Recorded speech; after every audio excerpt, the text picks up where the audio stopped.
Assalamualaikum warahmatullahi wabarakatuh.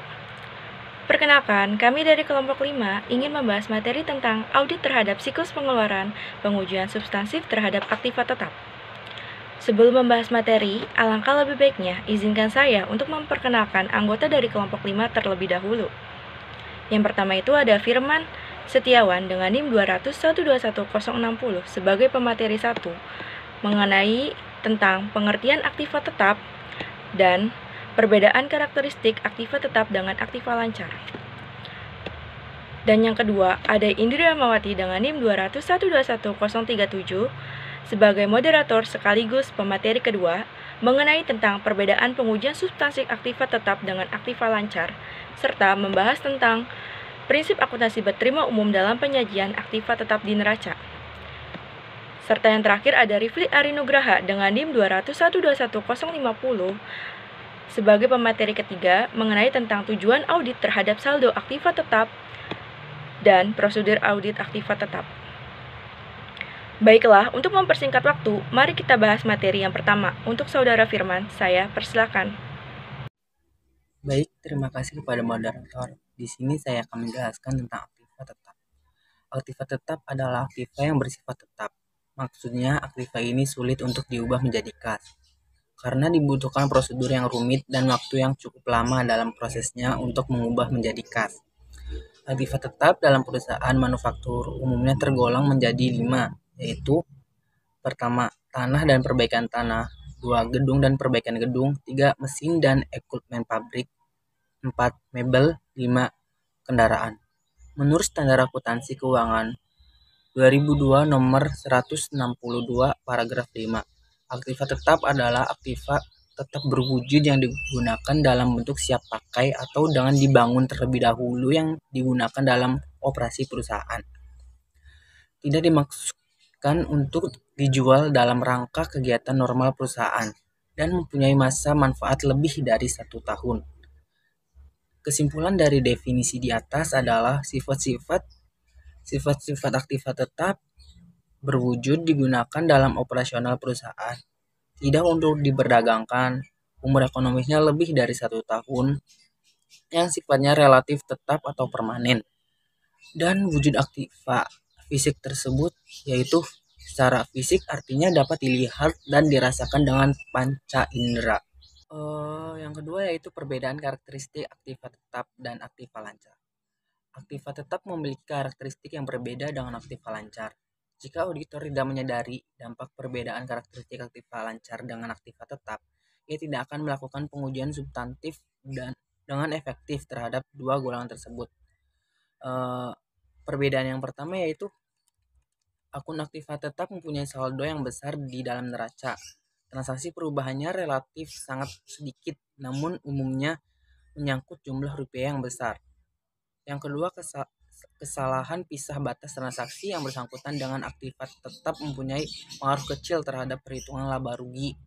Sedangkan kesalahan pisah batas transaksi yang bersangkutan dengan aktiva lancar berpengaruh langsung terhadap perhitungan laba rugi tahun yang diaudit. Dan yang terakhir, yang ketiga, yaitu aktiva tetap disajikan di neraca pada kasnya dikurangi dengan depresiasi akumulasi. Sedangkan aktiva lancar disajikan di neraca pada nilai bersih yang dapat direalisasikan pada tanggal neraca. Mungkin itu saja yang bisa saya sampaikan. Saya kembalikan lagi ke moderator. Terima kasih. Baik, terima kasih untuk Saudara Firman Setiawan yang sudah menjelaskan pengertian aktiva tetap dan perbedaan karakteristik aktiva tetap dengan aktiva lancar. Materi yang kedua akan disampaikan oleh saya sendiri mengenai tentang perbedaan pengujian substansif aktiva tetap dengan aktiva lancar dan prinsip akuntansi berterima umum dalam penyajian aktiva tetap di neraca. Perbedaan pengujian substansif aktiva tetap dengan aktiva lancar itu terbagi menjadi 3. Yang pertama itu karena frekuensi transaksi yang menyangkut aktiva tetap relatif sedikit, maka jumlah waktu yang dipilih untuk pengujian substansif terhadap aktiva tetap relatif lebih sedikit dibandingkan dengan waktu yang digunakan untuk pengujian substansif terhadap aktiva lancar. Yang kedua, Karena ketepatan pemisahan batas transaksi yang bersangkutan dengan aktiva tetap sedikit pengaruhnya terhadap perhitungan rugi laba, maka auditor tidak mengarahkan perhatiannya pada masalah ketelitian. Sedangkan dalam pengujian substansif terhadap transaksi aktiva lancar, auditor memusatkan perhatiannya. Yang ketiga, pengujian substansif terhadap aktiva tetap lebih dititik beratkan pada verifikasi mutasi aktiva tetap yang terjadi dalam tahun yang diaudit. Selanjutnya, saya akan membahas tentang prinsip akuntansi berterima umum dalam penyajian aktiva tetap di neraca. Yang pertama itu ada dasar penilaian aktiva tetap harus dicantumkan dalam neraca. Yang kedua, aktiva tetap dijaminkan harus dicantumkan dalam laporan keuangan. Yang ketiga, jumlah depresiasi, akumulasi, dan biaya depresiasi untuk tahun ini harus ditunjukkan dalam laporan keuangan. Yang keempat, metode yang digunakan dalam perhitungan depresiasi golongan besar aktiva tetap harus diungkapkan dalam laporan keuangan. Yang kelima, aktiva tetap harus dipecah ke dalam golongan yang terpisah jika jumlahnya material. Dan yang terakhir, aktiva tetap yang telah habis depresiasi atau nilai bukunya namun masih digunakan untuk operasional perusahaan jika jumlahnya material harus dijelaskan. Baik, itu saja yang bisa saya sampaikan. Untuk materi selanjutnya akan disampaikan oleh Saudara Rifli Arinugraha. Kepadanya, saya persilahkan. Terima kasih moderator. Di sini saya akan membacakan mengenai tujuan audit terhadap saldo aktiva tetap. Yang pertama itu memperoleh keyakinan tentang kendala catatan akuntansi dengan aktiva tetap. Yang kedua, membuktikan keberadaan aktiva tetap dan keterjadian transaksi yang berkaitan dengan aktiva tetap yang dicantum di neraca. Yang ketiga, membuktikan hak kepemilikan klien atas aktiva tetap yang dicantumkan di neraca.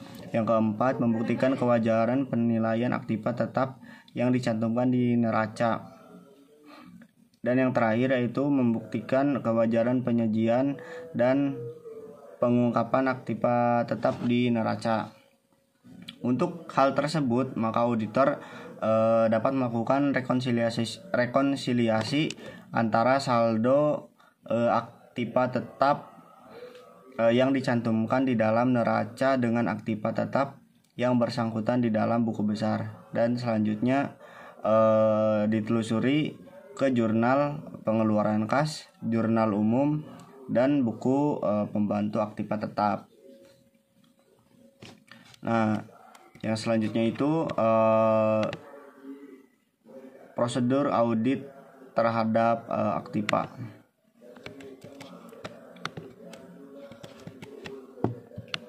Yang pertama, prosedur awal. Auditor melakukan rekonsiliasi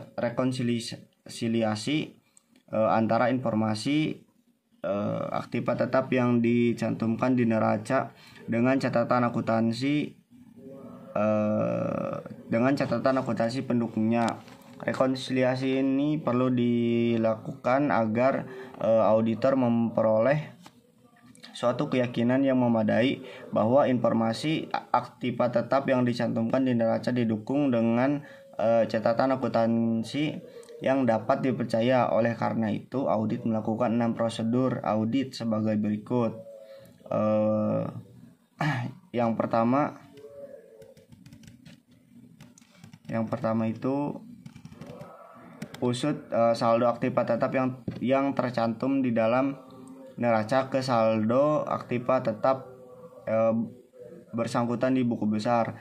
Yang kedua, hitung kembali saldo aktiva tetap di buku besar. Yang ketiga, lakukan review terhadap mutasi luar biasa dalam jumlah dan sumber posting dalam aktiva tetap serta hitung akumulasi penyusutan aktiva tetap tersebut.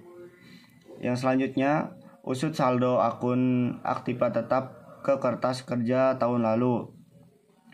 Yang kelima, usut posting perdebitan dan kredit ke jurnal yang bersangkutan. Dan yang terakhir, lakukan rekonsiliasi akun kontrol terhadap aktiva tetap dan buku besar ke buku pembantu aktiva tetap. Yang selanjutnya, prosedur analitik. Prosedur analitik itu antara lain 1. Hitung rasio. Hitung rasio itu terdiri dari 4, yaitu yang pertama tingkat perputaran aktiva tetap, yang kedua laba bersih dengan aktiva tetap, yang ketiga aktiva tetap ke modal saham, dan yang terakhir biaya reparasi dan pemeliharaan terhadap aktiva tetap. Yang kedua yaitu lakukan analisis hasil produksi analitik dengan harapan dari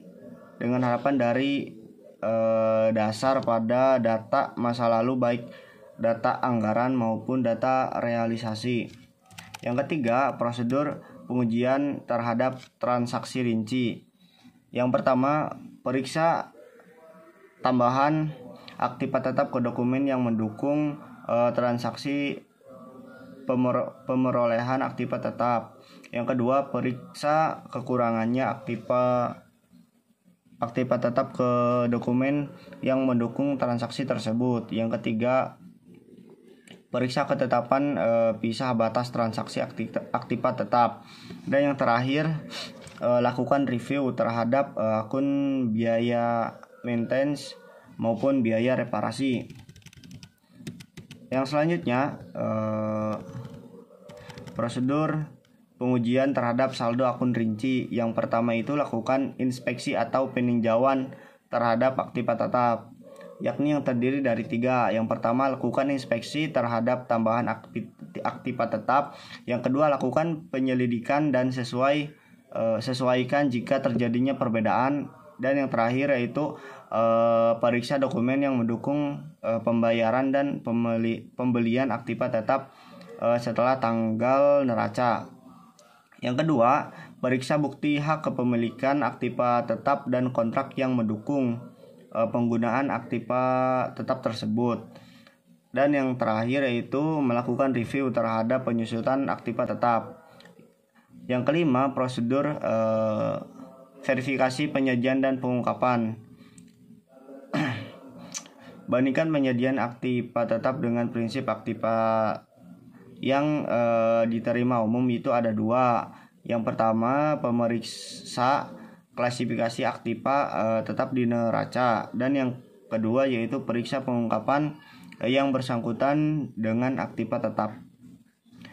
Sekian materi dari saya kembalikan ke moderator. Terima kasih untuk Saudara Rifli Arinugraha yang telah menjelaskan tujuan audit terhadap saldo aktiva tetap dan prosedur audit aktiva tetap. Setelah kita membahas pengertian aktiva tetap, perbedaan karakteristik aktiva tetap dengan aktiva lancar, terus tadi juga ada yang membahas perbedaan pengujian substansi aktiva tetap dengan aktiva lancar, lalu ada juga prinsip akuntansi berterima umum dalam pengujian aktiva tetap di neraca, serta juga ada yang menjelaskan tujuan audit terhadap saldo aktiva tetap dan prosedur audit aktiva tetap. Maka dapat disimpulkan bahwa aktiva tetap adalah aktiva yang bersifat tetap, maksudnya aktiva ini sulit untuk diubah menjadi kas. Dibutuhkan prosedur yang rumit dan waktu yang cukup lama dalam prosesnya untuk mengubah kas. Aktiva tetap juga mempunyai nilai ekonomis jangka panjang. Dimiliki perusahaan untuk menjalankan operasi guna menunjang perusahaan dalam mencapai tujuan, dan dimiliki perusahaan tidak untuk dijual kembali agar diperoleh laba atas penjualan tersebut. Menurut Standar Akuntansi Keuangan tahun 2002 nomor 16.2 paragraf 5 adalah aktiva tetap berwujud yang digunakan dalam bentuk siap pakai atau dengan dibangun terlebih dahulu yang digunakan dalam operasi perusahaan. Aktiva tetap memiliki karakteristik yang berbeda dengan aktiva lancar. Jika auditor tidak menyadari dampak perbedaan karakteristik aktiva lancar dengan aktiva tetap, ia tidak akan melakukan pengujian substansif dengan aktiva terhadap dua golongan tersebut. Demikian materi yang kami sampaikan, semoga bermanfaat untuk teman-teman. Mohon maaf jika ada kata-kata yang kurang berkenan. Terima kasih. Wassalamualaikum warahmatullahi wabarakatuh.